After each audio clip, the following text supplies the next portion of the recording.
Hello, and welcome to this webinar on Big Tech is Broken. What can we do about it now? Hosted by LSE Library and LSE's Department of Media and Communications.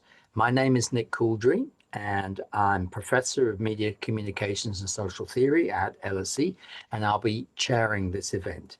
And I'm delighted to be joined by Rob Gale, who is a Fulbright Scholar and currently Ontario Research Chair of Digital Governance for Social Justice at York University, Toronto, Canada, and the author of a very fine book, Reengineering Social Media, and also by Nathalie von Remdonk, who is a doctoral researcher at the Vrije Universiteit Brussels, VUB, in media and communication science, and a leading strategist in and of the Fediverse. Before we go any further, I want to thank Daniel Brambilla Payne, who had the idea for this event, and Luam Tesfaye from the LSE Department of Media and Communication for all her support in making this event possible. So, welcome. The main occasion for this event is Rob's forthcoming book, which will be out in August from Oxford University Press. It's got the captivating title, Move Slowly and Build Bridges: Mastodon, the Fediverse, and the Struggle for Democratic Social Media. And I believe it's going to be a very important intervention when it comes out. So we wanted you to get early news about it. After an introduction from me of no more than 10 minutes, Rob will present some ideas from his book for around 20 minutes or so, and then we'll have a response from Nathalie, and that will leave plenty of time, we hope, for your questions as audience. And people are still coming in at this point. We expect quite a few more still coming. So thank you very much for coming, and let's get going. What I want to do in my few remarks is to start by mentioning my own book on how big tech really is broken, particularly social media, which came out last fall. It's called The Space of the World: Can Human Solidarity Survive Social Media, and What If It Can't? It's published by Polity Press, and I just want to share a slide which will give you some basic details of how you can get hold of it.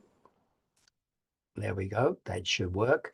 Came out in October, and you get 30% off if you book via the Polity website with that code before the end of the year. I have to do some marketing at least. Okay, so my book traces the many social problems with social media that we experience across the world today, wherever we are. It traces them back to a fatal error that humanity made, I believe, around 20 years ago. And that error was that, faced with the realization that the internet, for all its wonders, made the circulation of the world's bad stuff, its evil content and negative emotions, it made that ever more likely. Faced with that knowledge, which had been demonstrated by many scandals about pornography and other flaming and so on online in the 1990s, faced with that, what did Silicon Valley do? Well, Silicon Valley decided to build platforms for social connection that accentuated the negative, that encouraged any content, good or bad, to flow as long as it drove engagement, that in turn could drive advertising income. And that was a fundamental error that made sense for business, of course, but it made absolutely no sense for society. But at that time, let's remember, because of the neoliberal environment in the US and elsewhere, social media platforms really weren't being regulated at all, so they could get away with it. And that's the clue to an even deeper error that all of us, in a sense, made around that time, which was that we as citizens everywhere allowed business, whose legitimate goal, after all, is profit, to design something that perhaps no one should ever have been allowed to design, and certainly not business. It's what I call in my book the space of the world, by which I mean the space of all possible spaces, the higher dimensional space, or hyperspace, if you like, that results when all of us spend a lot of our time, as we do, on connected platforms that span the planet. We allow business people whose only goal was profit, whose only praxis was writing code, to build the space of our social world, the social air, if you like, that we breathe. And that was a category error. And the result of that category error has over time become all too clear. We had allowed, without knowing it, to be built a communications ecology that, on balance, we all can all see now is toxic. And if you want evidence of the results, there's so much of it, look no further than a survey of British 16 to 21-year-olds published last week by the British Standards Institution. Nearly 70% of those 16 to 21-year-olds, and it was a representative survey, nearly 70% of them said they felt worse after spending time on social media. This is the third in a series of surveys in 3 months that have said the same thing. Even more dramatically, 46% of those 16 to 21-year-olds in Britain said that they would rather be young in a world without the internet. That's a pretty drastic solution to the mess that social media has given us, the mess that is that commercial social media has given us. Uninvent the internet. But of course, we can't uninvent the internet. And no one wants to exactly. And we also don't want to close off our desire for human connection in some form. So what we need to do instead, and this is the core argument and conclusion of my book, is that we have to confront head on, face on, the fundamental error that we've made in delegating the design of our social world to business. Basically, we built the wrong space of the world. And now we have to start rebuilding a better one. At the end of the book, I discuss the prospects for building a better space of the world via what's known as the Fediverse, the network of federated social media that are not for profit and are built at a different, more human scale, where over time we have a chance of managing the problems that human beings cause in their communications in a way that we cannot possibly do at the scale of a business of 3.2 billion users. So that's the key argument of my book. That's enough for me in promoting it, because what I really want to do is provide the starting point for Rob to tell us about his new book, which is coming out in August. And although he'd be too modest to say this himself, I think it's fair to say that Rob is really one of the world's leading experts on how and what exactly we need to build online if we are to have any chance of rescuing our spaces of social connection. So over to you, Rob. Really looking forward to hear what you're going to say. Oh, thanks, Nick. I'm going to drop a couple links in the chat for accessibility. This is the text of the presentation I'm going to give, so if people want to follow along that way. And here are the slides. It's in HTML, so it has alt descriptions for images and things like that for accessibility. I'm going to switch over to share those slides if that works, and then we'll get going. Thanks, Rob. That's really helpful. Yeah, and can everyone see it?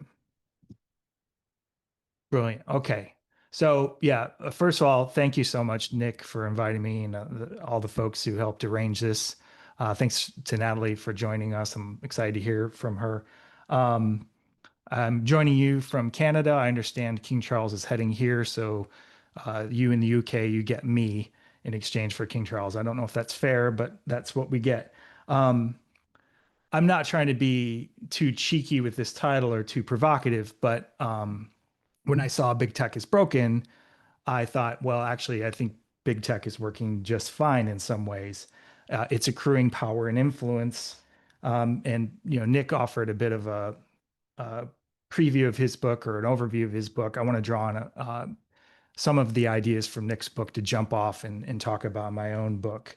As he writes in Space of the World, development of social media over the past 20 years has been marked by 4 errors. Specifically, social media have scaled up without any regard to the effect on sociality, that this global scale sociality has been mediated by for-profit corporations. third era is those corporations are further and continually designing and refining that social space. So if we look at, Facebook in its early days and Facebook now, it's a different platform in many ways. A lot of alterations have been made to increase the engagement that Nick was mentioning. And we've allowed those corporations to operate without any real consideration of public benefit. And those errors weren't really on the part of big tech, I would argue. They're largely the fault of regulators. And I think Nick makes this quite clear. I'm, from the US originally.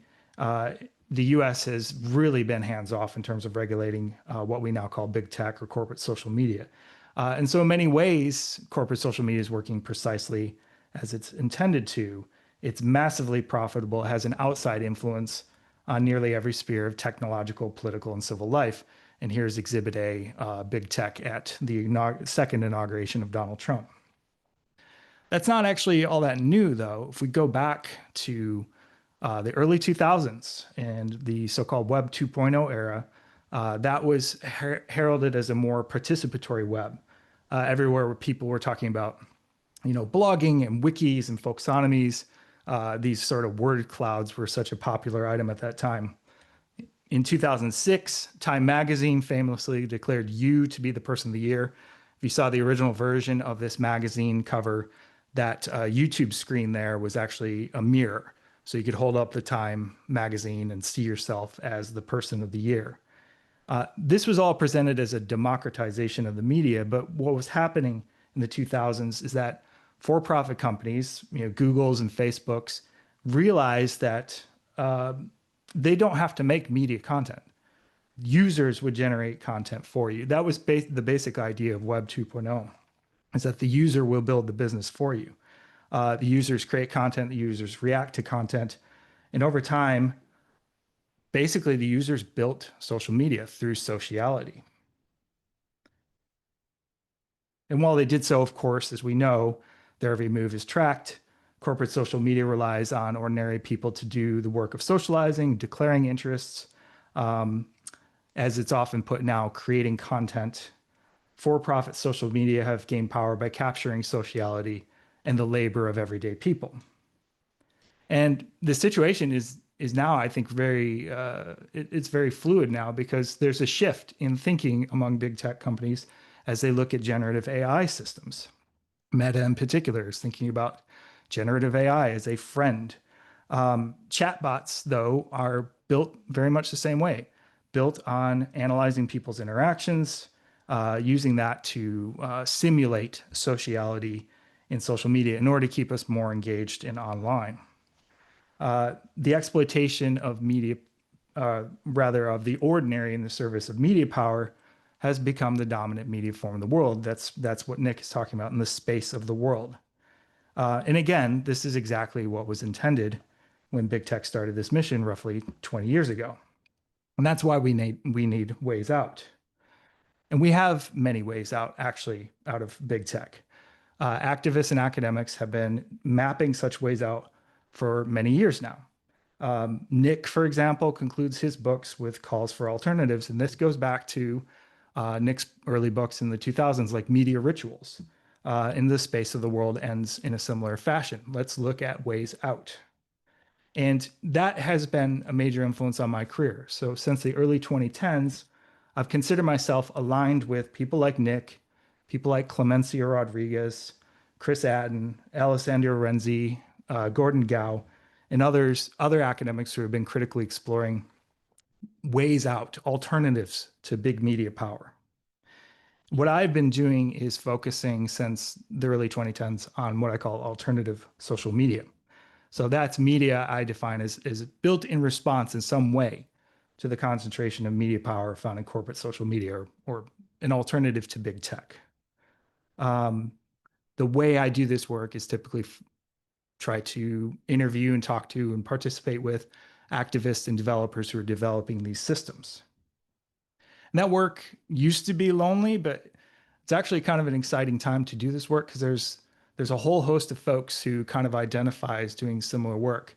At socialmediaalternatives.org, you can see profiles of them, including Natalie, where we're gathering and getting together once a month to talk about the state of alternative social media research. Right now, we're working through a forum on ethical research practices within this space. So it's a pretty exciting time to be looking at paths away from big tech. So based on my years of study of alternative social media, I want to make the claim, and I do make the claim in this forthcoming book, that non-centralized, non-capitalist, federated social media, found on big parts of the Fediverse, is a path forward away from the problems of big tech. So that's a pretty big link between my work and the conclusion of spaces of the world and other texts where people are calling for, let's look at decentralized, or I'll use the word non-centralized, federated social media as a way away from big tech. And this is kind of exciting because that's a draft version of the cover. It's not the final version, but this is the first time I'm showing this. The image there, incidentally, is from an artist by the name of Marcia X, who's a key figure in the history of the Fediverse. And she allowed me to use that image for the cover of the book. So that's the cover of the book. It'll be out in August from Oxford. So just by way of background, I want to offer a quick primer on the Fediverse. For those of you familiar, I apologize, but some people aren't familiar with how the Fediverse works. The first way into it I'll use is a kind of a technical way of thinking about it. It won't be too technical, but the bulk of the presentation is going to be about social practices in terms of the Fediverse. So I think one way to understand the Fediverse as a technical system is to use something that's quite familiar to us, and that's email. Email is a federated system. So email resources can appear on multiple computer servers, but all those computer servers can communicate with one another. So, for example, a friend of mine has a Gmail account, another friend has an Outlook account, I've got a Proton Mail account. We can email each other even all at once, even though these accounts are on very different companies' servers. And that's because there's an underlying protocol, SMTP, that allows us to email one another. Now there's actually a protocol for social media data to function very much like this. So in 2018, 5 technologists working with the World Wide Web Consortium published an open standard called ActivityPub. ActivityPub provides a protocol for social media data, so a lot like SMTP does for email. So this protocol standardizes typical social media practices. So making a profile, posting something, liking or favoriting a post, boosting a post, commenting on post. And so we can look at this with 3 distinct Fediverse systems. On the top, I have a logo there that's for PeerTube. PeerTube's kind of like YouTube, but decentralized in that, people can install the software and run it.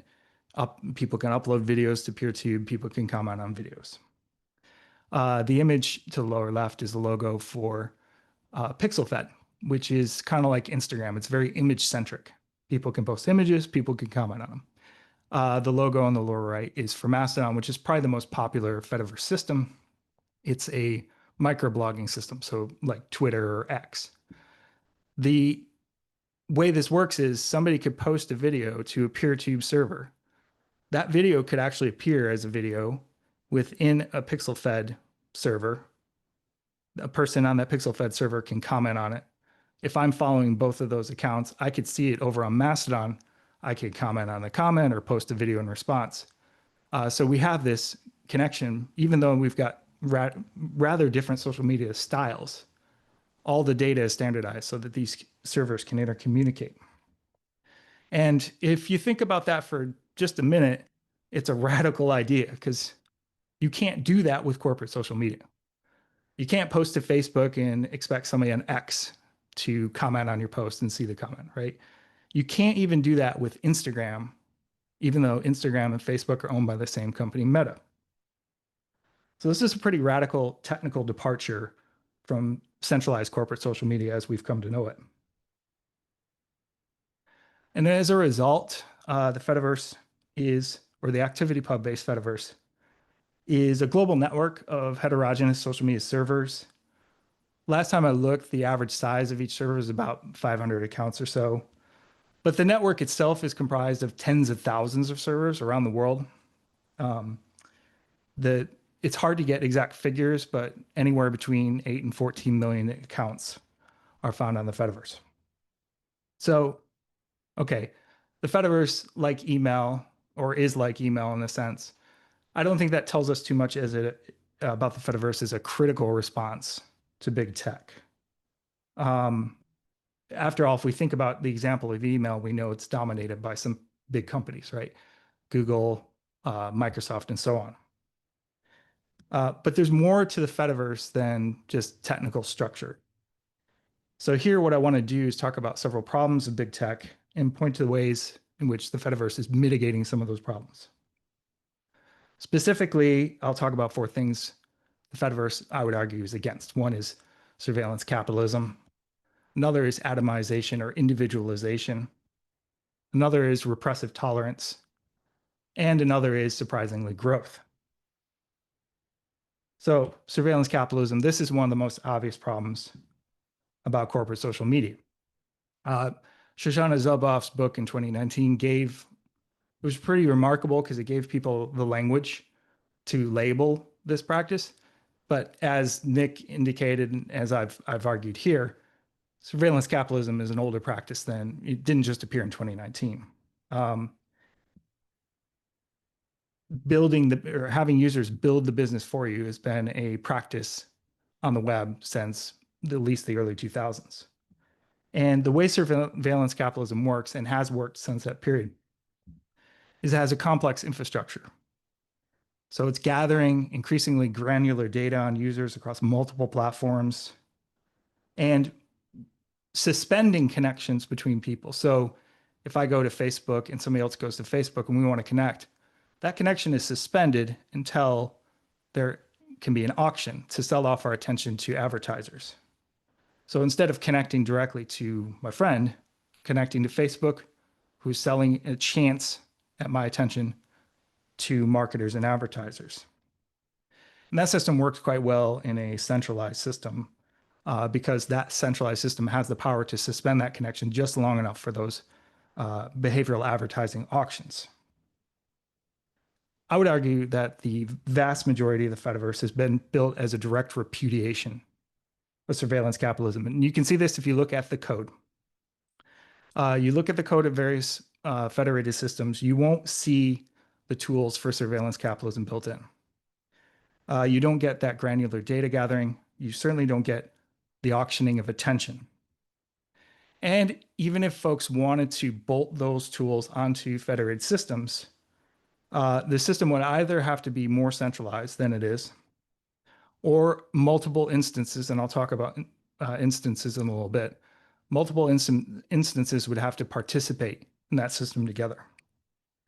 So taken as a whole, I would argue the Fediverse is really not implementing the infrastructure of surveillance capitalism. But I think there's something deeper than implementations. I spend a chapter in the book on the development of ActivityPub itself, the protocol. And there were a series of accidents that I detail in the book that led to ActivityPub, that protocol, being developed outside of the view of surveillance capitalism.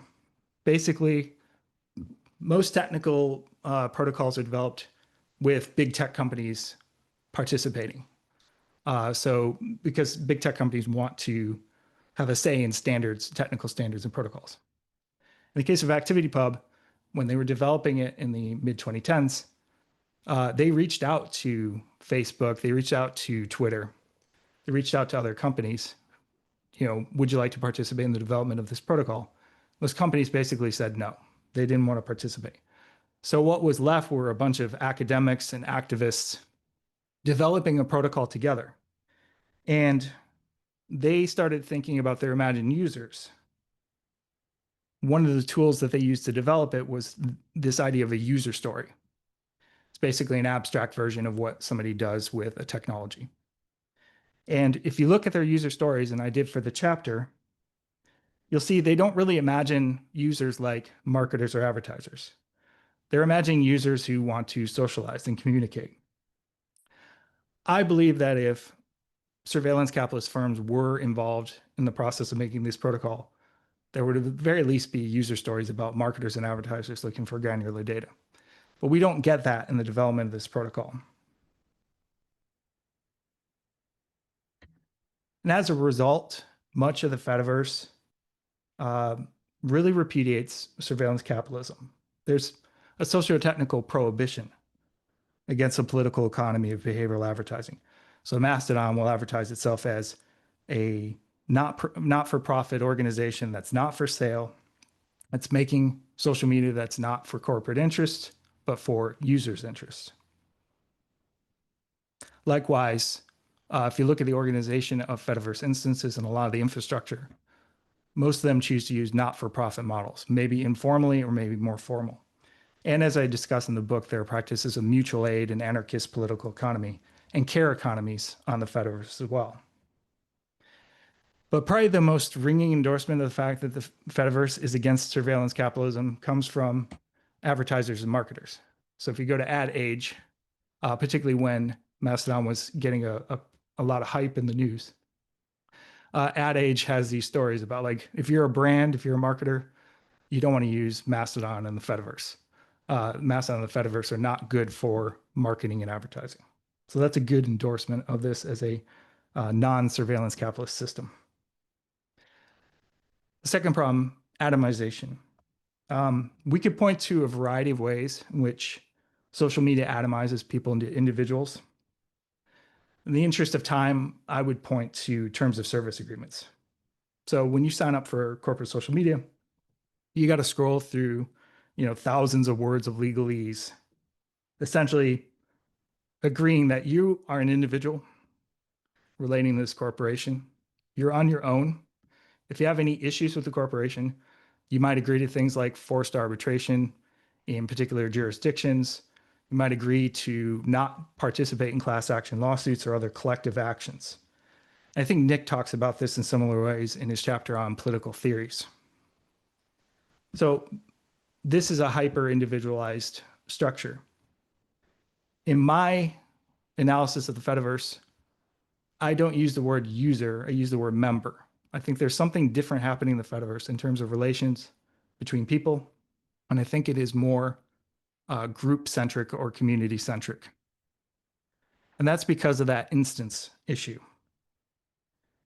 The fundamental unit of the ActivityPub-based Fediverse is the instance. Instead of signing up as an individual to join a central service like X or Facebook, Fediverse people become members of specific instances. The instance becomes your window into the rest of the Fediverse. And instances function as communities. We know this because we can look at how the Fediverse doesn't really use terms of service in that legalese sense that corporate social media does, but rather uses codes of conduct. On the screen, incidentally, is code of conduct for air.social.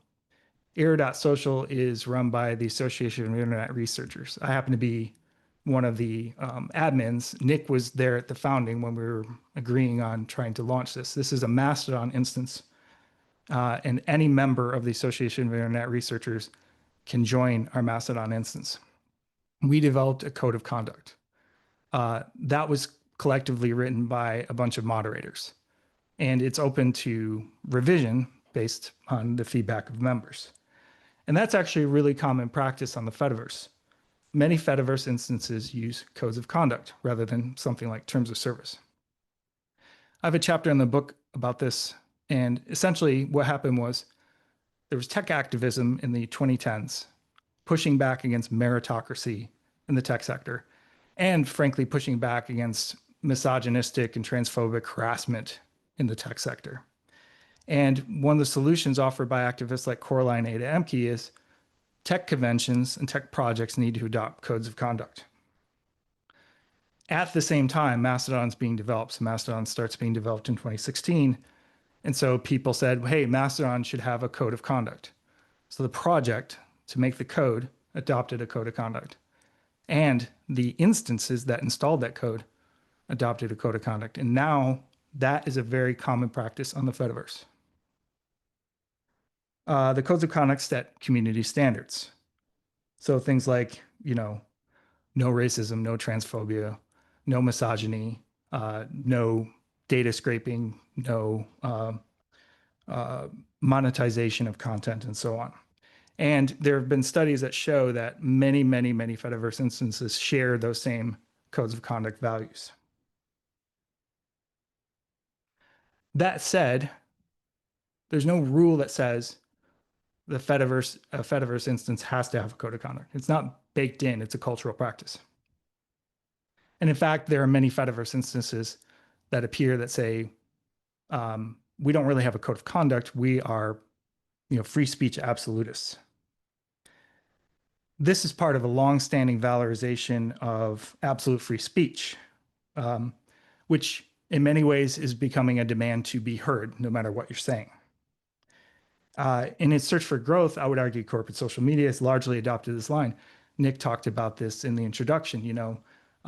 If it doesn't matter if it's evil or not, as long as it drives engagement, right? So speak up, be heard. If you get engagement, that's good. We don't really care about the content per se. Nick talks about this as expanding the scale of interaction, human interaction without limit. And if you look at how corporate social media executives talk about the value of what they offer, it's about, allowing anyone to be heard. We are open to others. And the Fediverse, I think, sees this as a very naive view of how free speech works. The problem with this naive view is that it leads to the recapitulation of the power of the dominant. The loudest, the wealthiest, those in power are advantaged. Conversely, the poor and marginalized are drowned out. That's what Marcuse recognized with his concept of repressive tolerance. If we take it to a logical conclusion, free speech then becomes code to let's keep listening to whoever is in power. Let's hear people out. And the history shows that the call to hear people out is a call to listen to white supremacists or people who believe that trans folks should not exist. Elon Musk's free speech absolutism is only one way in which this has become a norm in corporate social media. As Marcuse argues, tolerance towards that which is radically evil now appears as good because it serves a cohesion of the whole on the road to affluence or more affluence. So this brings me to a contradictory meaning of federation. Two meanings of that word. And I think this is kind of the heart of conflict and tension when people talk about decentralized social media. In computer networking terms, federation basically means open and connected resource distribution, like distributed databases.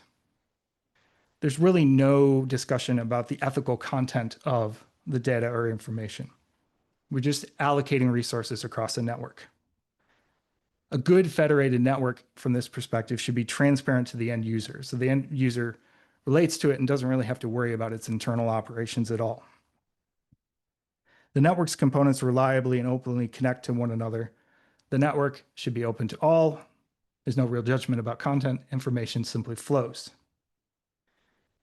However, if we look at political science and the meaning of federation, we see something quite different. And this is the meaning that I pick up in the book. Federation in political science is about autonomous, like-minded polities banding together through shared ethical values. I think this is the meaning that we need to keep in mind when we talk about federated social media. Federation as a political or ethical theory. There are many examples of this meaning of federation in political theory. One that's been particularly generative for political philosophers is the Haudenosaunee Confederacy here on Turtle Island or North America. Likewise, if we look at the Fediverse, we see instances as the political unit of the Fediverse. Instances as communities banding together when they see they have shared values, and usually that's going to be apparent through those codes of conduct. If my instance, for example, sees that your instance shares the same values, we're likely to make and keep our connection active. However, there's no obligation for instances to remain connected to one another. This isn't about resource distribution. This is about communicative practices. So if an instance appears that's full of trolls, transphobes, racists, Fediverse members don't need to hear them out. The network is not naively open. Oops. Instead, that instance gets isolated and blocked. Fediverse instances defederate with instances that don't share their values. There's no requirement on the network that we have to expand to hear every voice. Federation also involves defederation. It's a fraught decision. It's a very complicated decision, but it is a tool of the Fediverse. And there are many examples I could point to here. I think a good example to point to is the FediPact. This is a case where a trans activist basically got hundreds of Fediverse instance administrators to agree to block Meta. Because Meta, I'll talk about this in a little bit, is setting up an ActivityPub enabled service called Threads. It's their microblogging service, kind of answer to X. And instead of federating with Threads, many on the Fediverse simply block it, citing things like transphobic content moderation practices, Cambridge Analytica, all the sort of scandals that we've heard about Meta over the past 20 years, and surveillance capitalism as well, trying to avoid having personal information gobbled up by Meta. And that leads, I think, pretty well to questions of growth, or being against growth, actually. I talk about this at length in a chapter in the book, thinking through the ecological impact of media. We're right now seeing the just massive uptick of demands of energy and resources for generative AI. And we're told over and over again, just about everywhere we turn, that this is a sector that's the future. It must grow. We need to feed it. We need to feed it resources and energy. But even before the rise of generative AI, environmental scholars have been pointing to the energy and water demands of server farms. So in the case of corporate social media increases the need and demand for data centers that are always on, that can always serve up users. So we have this illusion of infinite scrolling. A colleague of mine, a member of the network of alternative social media researchers by the name of Roel Roskin-Abbing, notes that this always on mentality is about nines. That is more uptime. So 99.99% uptime is better than 99.9% uptime, which is better than 99% uptime. But there's a bit of a Zeno's paradox here, where the more decimal point nines you achieve, the more exponentially more resources you need to throw at the problem.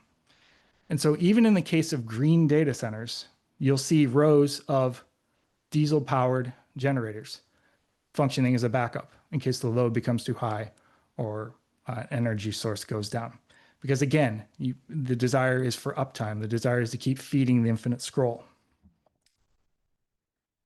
The Fediverse, by contrast, I think can be thought of as a degrowth medium.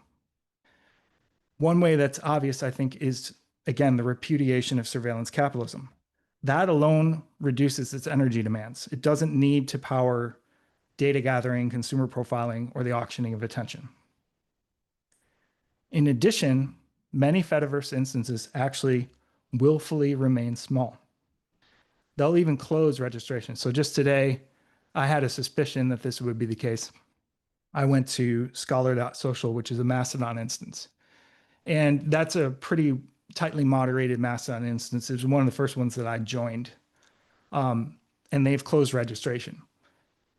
You might be wondering, why would they do that? Well, it's because they want to keep the moderator to member ratio at a healthy number, right? So you have enough moderators to deal with any problems that members might have. They don't have to grow, right?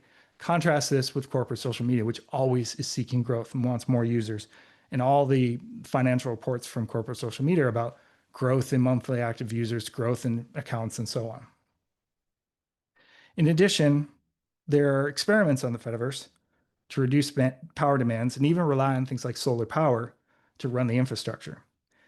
And that's because the network is open to experimentation. The software is open to experimentation. You can work on it, you can modify it. So here I'd point to Ann Pasek of Trent University here in Canada, who's working on this as we speak, building a solar-powered Fediverse instance. Such an instance would require, or could allow for, low power hardware. It would require, because of the solar power issues, efficiency in terms of media storage and bandwidth. And that, I think, in turn, can make media that runs on reclaimed hardware, stuff that otherwise would end up being e-waste, a more viable option for social media. In other words, that's in many ways the opposite of a massive server farm. And again, that's possible because these federated technologies are open to experimentation and modification. So taken as a whole, I'm arguing for the covenantal Fediverse. I see this as a network of thousands of autonomous communities who agree to band together through a thin set of global values. And we see those values across many of the responses to big tech that I detailed here. Non-capitalist practice, mutual aid, the use of codes of conduct over things like terms of service agreement, practices of defederation and blocking, so not a naive openness approach, and experiments to mitigate the climate disaster. What I find most exciting about the Fediverse is we have all these little self-identified communities setting their own standards and norms. They are all autonomous, but many of them band together, and we start to see an emergent set of communicative ethical norms. I think that's really exciting. I think it's also quite unique if we look at the history of communication technologies. We might see analogs in something like bulletin board services, maybe Usenet. Maybe those things anticipate this, but I don't think either of those are really built around autonomous communities sharing cultural values and networking that way. The closest analog I can find is actually federated political structures. But in many ways, I have the luxury of talking about this without having to talk about the needs of states, right? We're not talking about armies. We're not talking about coining currency. None of this is to say the state isn't, a factor at play. The state isn't withering away because of the Fediverse by any means. But it's a rather unique system when we look at it as a covenantal Fediverse of autonomous communities. So you might be thinking, hey, the covenantal Fediverse is the future of social media. And it might have felt like that for a minute. Back in 2023, that was a pretty giddy year when Elon Musk purchased Twitter. It brought a massive wave of folks to the Fediverse. It seemed like every day new instances and projects were popping up. However, thinking with Stuart Hall, there's no guarantees. The Fediverse, the covenantal Fediverse, as I'm detailing here, requires continual care and activism. It also requires energy from developers, and it requires resources. It can be captured by corporate interests. I mentioned earlier the FediPact, the agreement to block projects, or the agreement to block Meta's Threads project. Threads is a new microblogging app. It is implementing ActivityPub. Meta is increasingly getting more and more involved in the development of ActivityPub. And that means that Threads users can connect to Fediverse members. And given the size and power of Meta and Threads, that could mean that the little Fediverse that I'm talking about gets drowned out by this corporate behemoth. Alternatively, the energy that was going into the Fediverse, the ActivityPub-based Fediverse, has been sapped, in my view, away by a competing project, Blue Sky. Blue Sky began as a project within Twitter, and later it spun off. That corporation is developing its own social media protocol called AT-Proto. I know Natalie might talk about Blue Sky. I have my critiques of Blue Sky, but I'm going to hold back now in case that can be part of the larger conversation. But in the end, the point I'm making here is that there's no guarantee that the ActivityPub covenantal Fediverse I'm describing in my book will be the future. As always, better communication requires struggle. As I write, the covenantal Fediverse might fade away, but the struggle, that care work to build better methods of communication and community will no doubt continue. Or to put it in terms of Nick's book, there's always going to be activists. There's always going to be people who care to try and build a better space of the world. And with that, I'll stop, turn things over to Natalie. Thank you so much. Thank you very much, Rob. That was terrific. And Natalie's going to go to about 7 o'clock, and then we'll go straight over to questions from the audience. We'll have about half an hour for questions. Over to you, Natalie. Yeah, thanks a lot, Rob. And Yeah, how can I follow up on this? Of course, it's such a beautiful expose you make of the Fediverse. And I would like to pick up on a few things you said and maybe also add my own reflections. Also coming from my own research, which is about social norms and the way that users kind of shape each other. And I think the thing I want to pick up on most is the value of friction. And I think friction is something the Fediverse does really well, like not allowing repressive tolerance. The way that the whole Fediverse came to be was in friction as a counterculture against big tech. The way that the whole Fediverse came to its values is through friction. And this is something we see in democratic theorists like Chantal Mouffe, who talks about the value of friction, of conflict for democracies, for societies. And I think this is something that has been largely missing in big tech, which is friction that users can add. And when Nick talks about, yeah, the circulation of the world's bad stuff and the way that big tech has kind of, allowed all of this to kind of frictionlessly spread, for the longest time, the only approach to this was, the platforms need to intervene. And we've seen that this, first of all, doesn't work. And second of all, the platforms have also come back to this. Like it was Musk who said, it was Zuckerberg who recently said, like, we need to stop intervening and let freedom of speech do its work again. But what does that mean intrinsically is that users are left to their own devices on kind of shaping each other.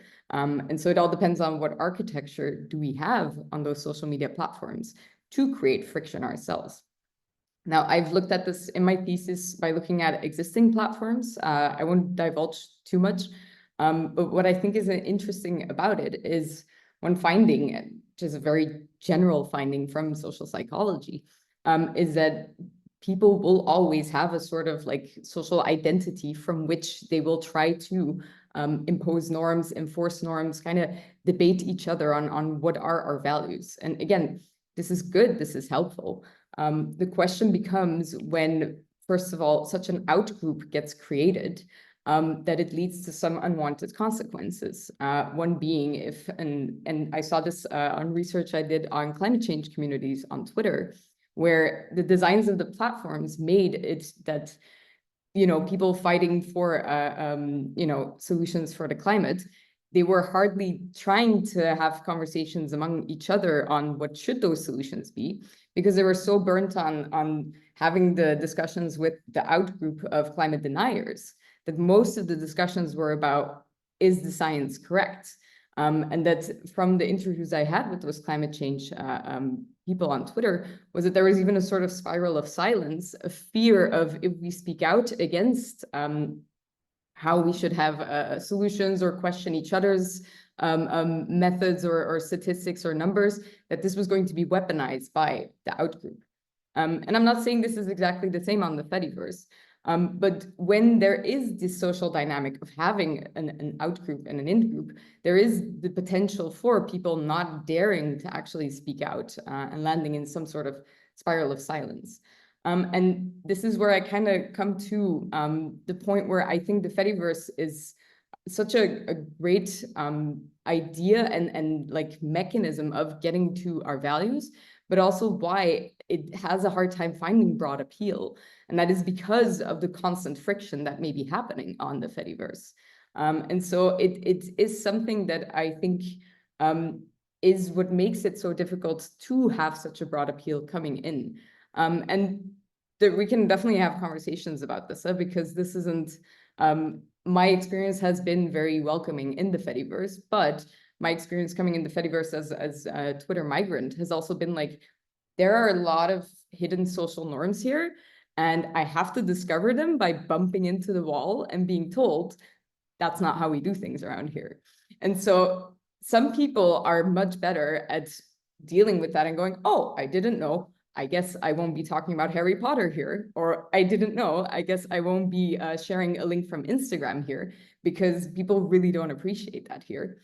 But not everybody, has that kind of sensibilities around it.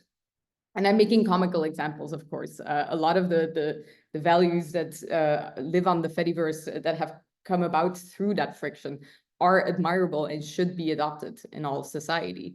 But I think because of the existence of the way that the platform shapes such a potential for friction, may make some people go to a platform like Blue Sky. And I'm not saying that there should be a competition between the two.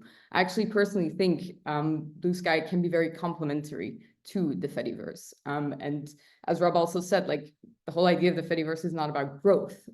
It's about kind of building the right kind of community. And I do think that's a Blue Sky alternative. If we understand better why people use one over the other, we can also understand better how we can actually be complementary.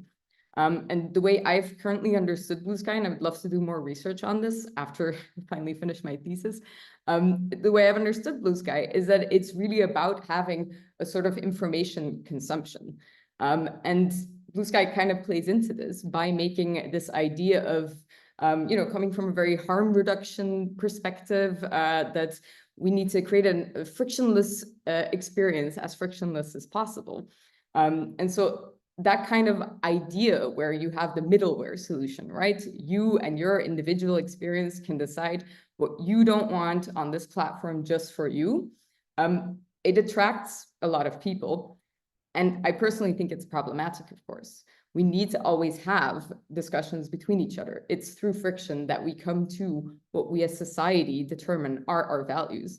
But there need to also be spaces where people can have that sort of composable, individualized experiences. And this is also what has attracted a lot of people in the big tech platforms, the for you, the me and my sensitivities, and I don't need to discuss this with a moderator and pick a server that has exactly the sensitivities that I agree with. I saw a good quote the other day where choosing community also intrinsically means being annoyed, being annoyed with people aren't going to fully agree with you and aren't going to have exactly the same values as you.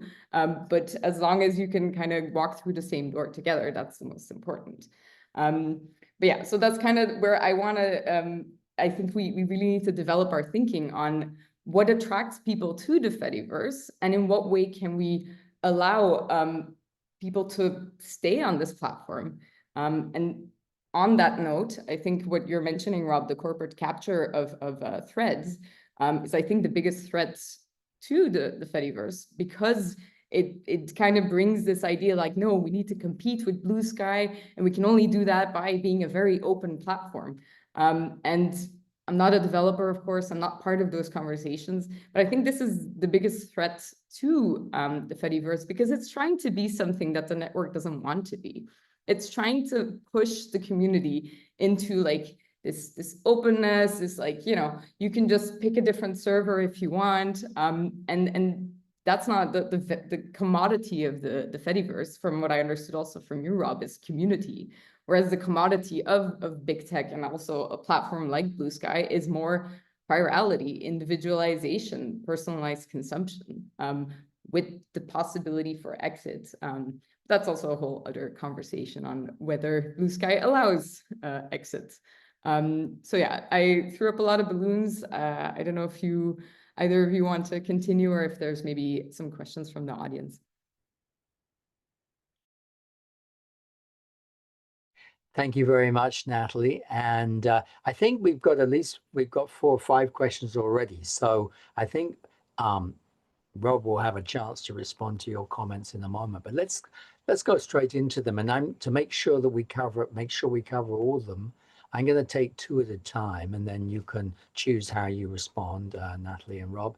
So the first from an anonymous person is, do you think, these are all in the question and answer section, do you think the assumptions about the Fediverse are overly naive? After all, major social media platforms promote similar ideas in a way, but with the reality is different. Is the Fediverse truly different? Or isn't it shaped by its own tech elite? It's an interesting point. And the second question from Victoria is, how does the Fediverse avoid becoming an echo chamber? We don't want it to become too inclusive if we isolate different thoughts. This was the point Natalie was just making. That's going to be problematic. Or, Victoria asks, is there an argument in favor of an echo chamber? So it's a double-edged question. over to you. I'll jump in on the second one because it's something that I've been wrestling with.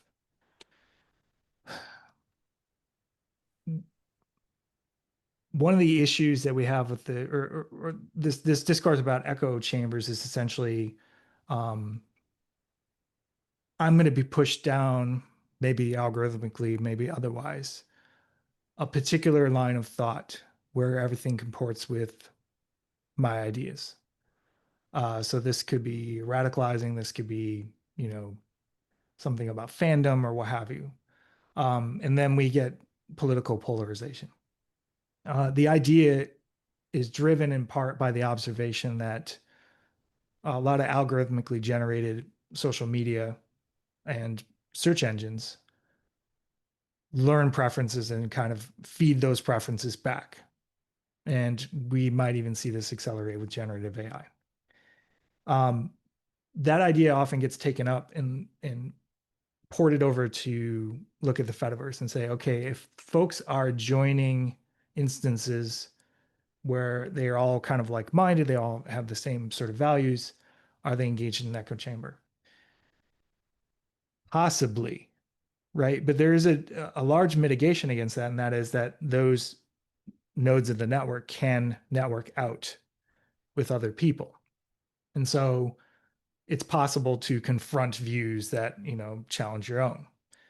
But there is a flip side to that, and I think your question gets at this. And that is, I think about it in terms of like, it's kind of dangerous to pick up this concept, but the concept of the safe space or the place of retreat. One of the mitigations against the echo chamber is like, you should confront ideas that you don't agree with. But when we're talking about those repressive tolerance ideas, we're talking about, you should engage in good faith with people who say trans people shouldn't exist or, are racist or misogynist. That isn't really a mitigation against echo chambers. That's just calling for that sort of repressive tolerance. And I'm not saying that's what you're doing with the question by any means. I do think that there's value in spaces of retreat, spaces of community, and you can get that and tune it with federated social media. One of the instances that I talk about in the book is called AWU. It's one of the earliest instances that was ever created on Mastodon, and they use an allow list structure. So instead of federating with anybody via their members connecting to other members, you have to apply to them and say, would you please connect with us? And they can decide to connect to you or not.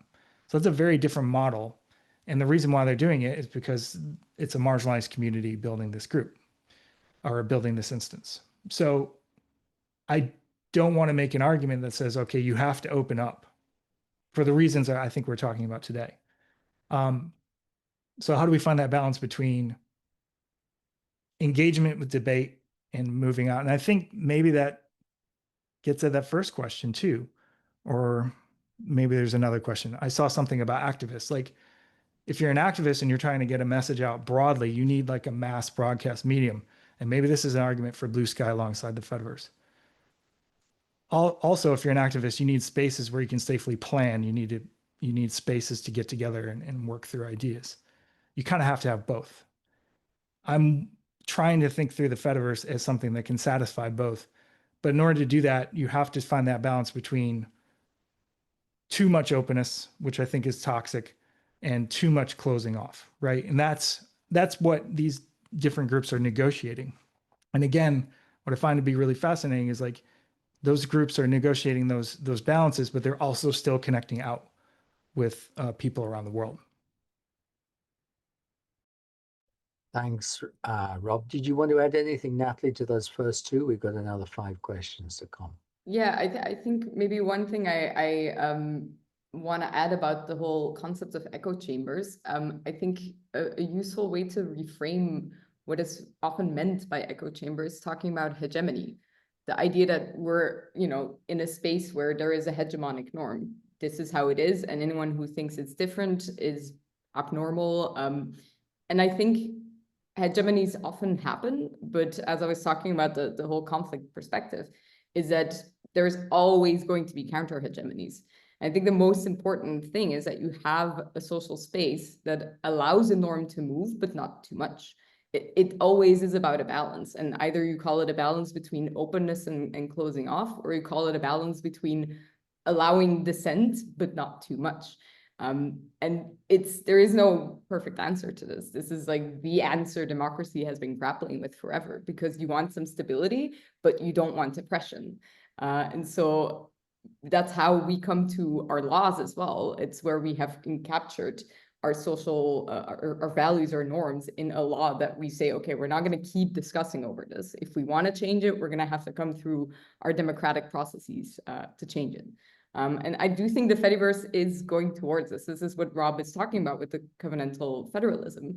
But I think one thing that we haven't discussed and needs to be discussed is just how do we create those kind of democratic institutions? And this kind of goes to the first comment here on like the elites.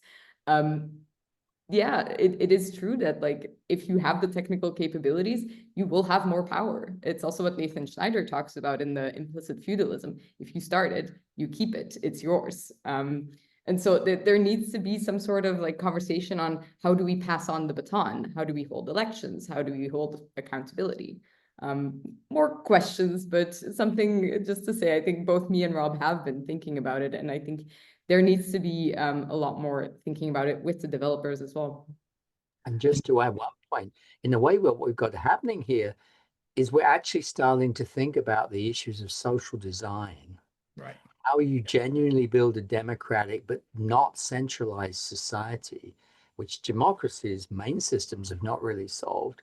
But we thought we completely pretended that we were solving by having social media that just went to the scale that suited business. In other words, we've been avoiding the problem for 25 years. So not surprisingly, we have a few problems now. Now we're starting to seriously address it. That doesn't mean to say we're not going to be able to make a lot of progress. Now we are actually addressing the real issues, which is how do you genuinely build a democratic society with the right sort of balance between scale and locality. So let's move on to the next two questions. We have an anonymous question saying, how do we measure success of the Fediverse? We may have covered that, but I think it's an interesting one to focus on.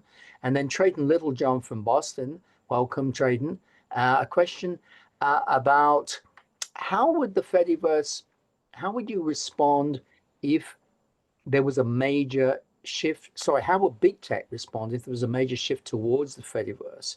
We've already seen some hints of that, I think. How would big tech react? This maybe play back into the Facebook point. And obviously, how would then the Fediverse respond? So, Rob or Natalie, do you want to come back on either of those two? Maybe in the, I was just going to say the two questions are linked. Go ahead, Natalie. No, I was just going to say they're already trying to respond by doing this kind of threads move, which I was maybe a bit naive about in the beginning, thinking, oh, they're allowing us to let your threads account with all your followers migrate to the Fediverse, but it's this strategy that's often discussed of embrace, extend, extinguish. So I guess that's kind of the strategy that's happening right now. Yeah, I actually argue in the book that threads may not really care all that much about the Fediverse. And the reason I say that is the Fediverse is rather small, and maybe it could have grown. Threads, immediately got like 100 million, 200 million signups because it was linked to Instagram.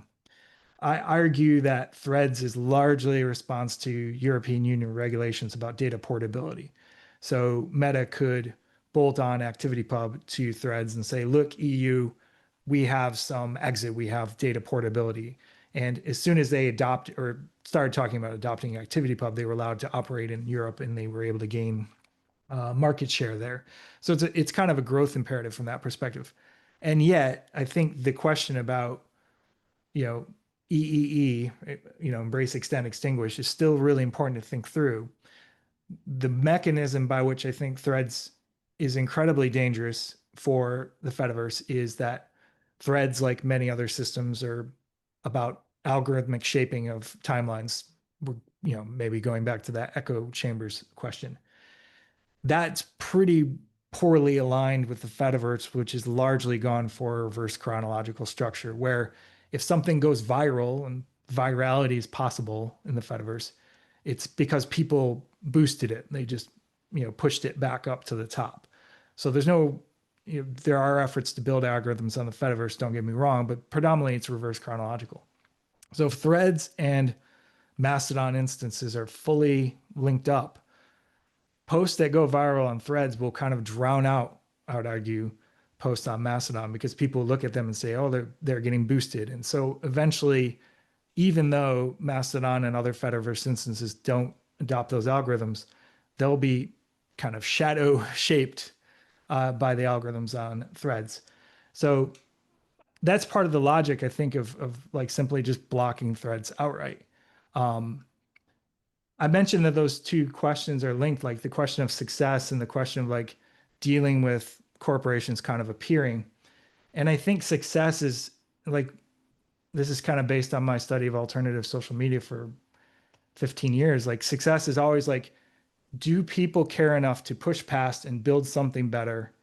Are people actively exploring better options? Are people wrestling with the questions we're wrestling with now, like questions of democracy and self-governance? If so, there's success because that flame is kept alive. I don't want to measure success in terms of like user counts or anything like that, because I think that's a bad logic for here. So instead, I conclude the book by talking about the activists, the developers, all the folks that are putting energy into this will no doubt continue to do so, even if the Fediverse evaporated tomorrow, even if it failed, because that desire for, to use Nick's term, a better space of the world is that's the thing we have to keep alive. That's success in my view. Great.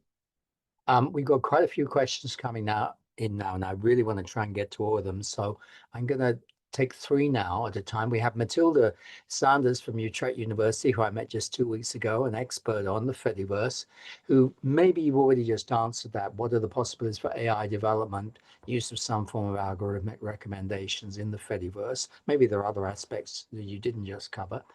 And then we have Stella and asking how the Fediverse can filter against bots or fake accounts. And is there a danger that if they do that too well, you're just going to have basically not polarization exactly, but people just in silos, which won't help build democratic solidarity, which is the goal. And then John asking a very important question. Historically, there have been these worries that the Fediverse just replicates societal dimensions of repression, such as around race and techie elitism. And that's been a critique from way back. How do you see that changing at that point, or is it likely to continue? Back to you. I will say that there are folks who are experimenting with algorithmic shaping on the Fediverse. So Loops, which is being developed as a kind of TikTok-like system with For You pages and things like that. I think the approach there, and to Natalie's point about maybe looking at Blue Sky as a fellow traveler, Blue Sky has decomposed a lot of algorithms to end users. So Black Sky by Rudy Frazier is like a really key example there of a Black-centric algorithm that functions on Blue Sky. So could those sort of practices that get pushed out to the end users, as it were, be replicated on the Fediverse? I don't see why not. Like algorithms are everywhere, right? Like I mentioned that it's not algorithmically shaped. That's not true. There is an algorithm. The newest post is on the top, and posts that get boosted reappear on the top, and so on and so forth. It's part of computer science. It's part of software. So where are those algorithms appearing? Who are they for? Who can control them? Who can look at them? Who can inspect them? That would be the key thing. And I would extend that to AI systems. There are efforts to look at AI systems for content moderation. I personally think that that's not the best path to go down, but there are people looking into that. Again, where are those algorithms located? Who controls them? Who's developing them? Those would be the key considerations I would have for it. I'll turn things over to Natalie, and maybe we can jump back into some of the other questions. Yeah, I don't have much to add to it. Maybe just the what you were mentioning on who can control them and inspect them. That too is something to have, those kind of frictions over. And we've seen this also with the discussion on the Fediverse about block lists. And I found it very interesting to see, that there was that conversation on like, okay, but if I adopt this block list, which is also a sort of algorithmic moderation, because it says like, if this, then that, there was that discussion on like, okay, but I adopt it, but who made it? And can I make changes on it? And if that person made it, were they completely objective, or did they add someone in there that they personally just didn't like? And it's been interesting for me to see on the Fediverse. It was like a huge discussion, and I thought it went actually quite like, it was a tough discussion, but it was a necessary discussion. And on Blue Sky, the same discussions should be happening, but I've only seen it flare up here and there, and it just never really reaches that kind of like, okay, this is how we do things. Now and then somebody creates a block list or an algorithm and people start questioning it, but it's never like, it never feels like a platform-wide discussion. And I do think there's something about the designs of the Fediverse that allows that discussion to actually move forward, because you also have someone running a server with the community that says to the person running it, like, hey, if you're going to keep doing it like this, I'm not going to stay here. Whereas on Blue Sky, it's more like, oh, I'm either subscribing to this, and it's all very, very individualized. So there's not that like kind of like community conversation. It's more like a kind of collective nebulous one-on-one conversation. So to answer the question on like, yeah, I think AI can serve a purpose in both platforms, but because of the design of both platforms, that conversation on accountability and who creates it is gonna run differently. We've got 3 more questions, but one of them is a double question from Doc Searles. So I'm going to take 2, and then we'll get back to Doc at the end, and that should get us through to house 7. So we have an interesting question from Manushka, saying, we've been talking a lot about grassroots developer. Is there a role for public policy in some way that tries to improve people's well-being? How will public policy interact with what is all self-starting activism? And then we have Stella following up on the earlier point about the safe space. Aren't we admitting there's still social media in the back, commercial social media in the background somewhere? Wouldn't we just be having decentralized subreddits? Oh, and someone said the anti-blackness question I took to be answered because Rob, I think, did mention at least the blue sky and the black sky instance, but there may be a bigger issue there. So we mustn't lose sight of that. Okay. No, yeah. Okay. Yeah, I definitely want to come back to that because and then we'll get back to Doc Searles' question before the end for sure, Doc. Yeah. Right after Musk bought Twitter, Jonathan Flowers sat down for an interview in a podcast and talked about the whiteness of Mastodon. And the argument that essentially for a long time, the tech sector has been a very white space. And that is absolutely true. It's true of free and open source software production, which I would place the Fediverse well within. I have a chapter in the book on Black activists building things like block lists, building things like engaging in hashtag activism. So Marcia and Ginger developing the FediBlock hashtag, which is still in use to this day, although that history often gets covered up. The chapter focuses on Ro Pullian and the story of PlayVicious.social, which was probably the first Black-run Mastodon instance, and how Ro shut that down because the moderators were constantly getting harassed. There is this history of anti-Blackness on the Fediverse. There's also a history of Black activism on the Fediverse. So one of the key things that Ro told me that I think speaks to this question of safe space, that is a danger of safe space. So to go to Stella's question, is that when anti-Black harassment happens on the Fediverse, some do-good liberal type might tell the person being harassed, hey, maybe you'd be more comfortable on a different instance. Maybe you should move instances. And Ro said, let's follow that out to its logical conclusion. Go segregate yourself, right? This is like US Southern style segregation all over again. And he thought that was a abhorrent answer. So the answer to any sort of oppression in these social media spaces is to address it head on at the code of conduct level, at the content moderation level, in terms of infrastructure of defederation, whether it's block lists or some other technology. That is one of the key struggles, and it's not one that's had a particularly good history with the Fediverse. Great. Natalie, did you have a comment on either of those questions? No, the only thing I because it's also not my main expertise on this kind of exclusion, but what I do know from the whole social norm hegemony element is that too much friction also leads to this whiteness, because it leads to exhaustion. If there is constant need for defending norms, then the minority that is trying to defend that norm will at some point give up. And so you will reach that hegemony, that stability, through mere exhaustion of people trying to defend it. And so this is where, yes, friction is great, but also friction is difficult and can have problematic consequences. Right, thanks. And then we have, thank you. I hope that answers your point, Stella and Anushka. And then we have Doc Searles, who asked two questions. First, how does the Fediverse mature from mostly wizards to mostly muggles? How has it developed to something ordinary people who don't understand maybe open source software in its detail can work? And secondly, are we trying to fix an old bad problem with big social while a new worse problem is facing us with big I, which is already almost run entirely by big tech? In other words, are we behind the curve here?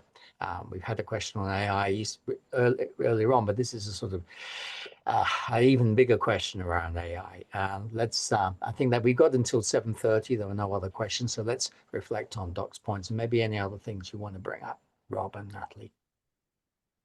Yeah, I can jump in and kind of connect Doc's question to Anushka's. So Anushka's asking about policy. I think big tech needs to be regulated a lot more vigorously than it has been. That's very clear, because these are very much collective problems that can't be solved individually. The wall of AI garbage coming at us right now is terrifying to me, like as a college professor, as a father of a 16-year-old boy. I'm really worried about my son's critical thinking abilities when everywhere and everywhere is saying, we're going to summarize everything for you. I think big tech, I think AI, as foisted on us by big tech, need to be regulated. The issue I see, and I talk about this kind of elsewhere, is that when states seek to regulate big tech, at least this has been in my experience as an American, big tech is excellent at lobbying and getting those regulations massaged in such ways that big tech continues to kind of replicate itself. I would be very worried about regulations of social media that could possibly crush these little alternatives. So in Canada, prior to the election and a whole bunch of political stuff we don't need to go into here, there was a desire to regulate big tech content. And I was very worried that those regulations would actually crush and add too much burden to small community-run social media. So my broad point that I would make is, like, yes, regulate, but as you do so, consider these alternative formations and practices and try to prevent the regulations from crushing those alternatives.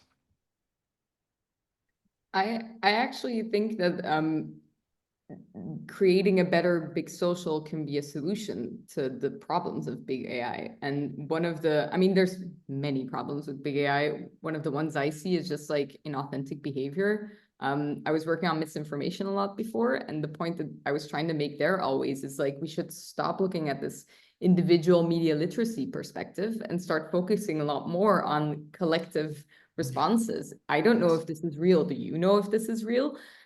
Helping each other figure out what is and isn't real. And there too, the Fediverse model works quite well, because there is a sort of verification from each other, to be like, hey, all these accounts on your platform, on your server, who are they? That there is again, friction from the Fediverse that makes it a lot more difficult for the big AI flooding the systems with trash and just like slop.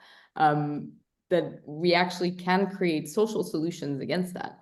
And this is where I'm always so sad that we don't look more to social solutions against misinformation. It's always just this individualized approach. So yeah, just one solution coming from big social. We've still got Exactly. 5 minutes left and we've run out of questions, which means we've answered all the questions really efficiently. So I just want to ask you one simple question, which is something I pick up on at the end of my book and Cory Doctorow has raised. And in my recent talks about my book, I've emphasized this because I think it's the hidden problem for federated social media. People always say, well, why didn't Mastodon take off? Lots of people wanted to leave X for sure. There was a groundswell of opinion, but they didn't take off in the way that had originally been expected. However, for me, there's one very simple reason for that, which is that we don't have a regulator anywhere in the world that has actually enabled market competition between social media platforms. You cannot transfer your contacts, let alone your threads and all your lovely images for your loved ones, to another platform. And people do not want to lose those conversations. And if they're going to start in a professional capacity, they don't want to lose 20,000 contacts because that's a lot of work. And Cory Doctorow in his book, The Internet Con, makes a forceful point that we need adversarial interoperability. In other words, we don't just need technical interoperability, we need regulators to force social media platforms to play as if they're actually in a market. In other words, to allow people to move away from them if they don't like their product.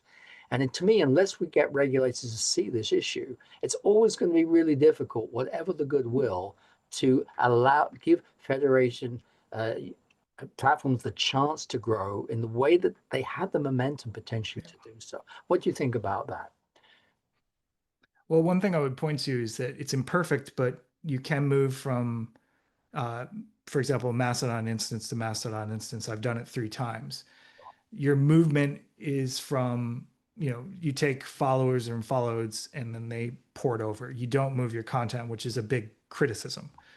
But the reason I'm bringing this up is if we're interested in talking to regulators and saying what would social media look like if that's possible, we could point to this experimentation with account movements across the Fediverse and say, well, here's how it works in practice. Like that's something for people who do research, and we can go to policymakers and say, look, it's already happening in this space on a small scale. What does it look like if we start to imagine that being bigger? So at least there's some imagination and implementation happening in that regard. That's one of the nice things about alternatives is they open up new ways of thinking about the world that maybe we can use in other spaces. Right, great. Any comment on that point, Natalie? I mean, I do think the DSA renewal is a DMA, the Digital Markets Act, is going to try to go for indeed this more interoperability. This is what Rob was also mentioning, why probably Threads opened it up to the Fediverse. It's not my expertise, but I do know that at the previous negotiation, they hadn't put in social media, but they had put in messaging services because Matrix was at the table during the conversations and said, we're actually asking party for this. Now, I don't know exactly how it boiled down, but from what I've understood is that WhatsApp, et cetera, have now said, sure, we can do it, but that you actually can't. So they found a way to agree with the market competition element, but then still find the loophole. So I think one element that I always think is like playing the market is for all these platforms, they're not actually, it's about thinking. I feel like it's gone to being the biggest monopolist. That's where playing the market has gone to, from this market logics of a lot of capitalists. Like they kind of forgot what actual capitalism should be about. But I'm also not a capitalist, so I wouldn't know if this is the best solution. Great. Well, that's a great note on which to end. And we're coming up to 7:30. I want to thank Rob for a terrific presentation on his very exciting new book, which I think is really going to be worth looking out for when it's out in August. And thank Natalie for her excellent comments. And thank all of you for some terrific questions. We've covered a lot of ground. Maybe this will be the first of many events. I'll have to talk to Daniel and Wam about that, but I've really enjoyed it. Thank you for coming. And all the best. And let's keep this debate open. We really need it. Yeah. Thank you very much. All the Thanks, best. everyone. Thanks for the Bye. invitation. Bye. Bye. Thank you, Robert, Natalie, and Daniel, and Luam. Bye.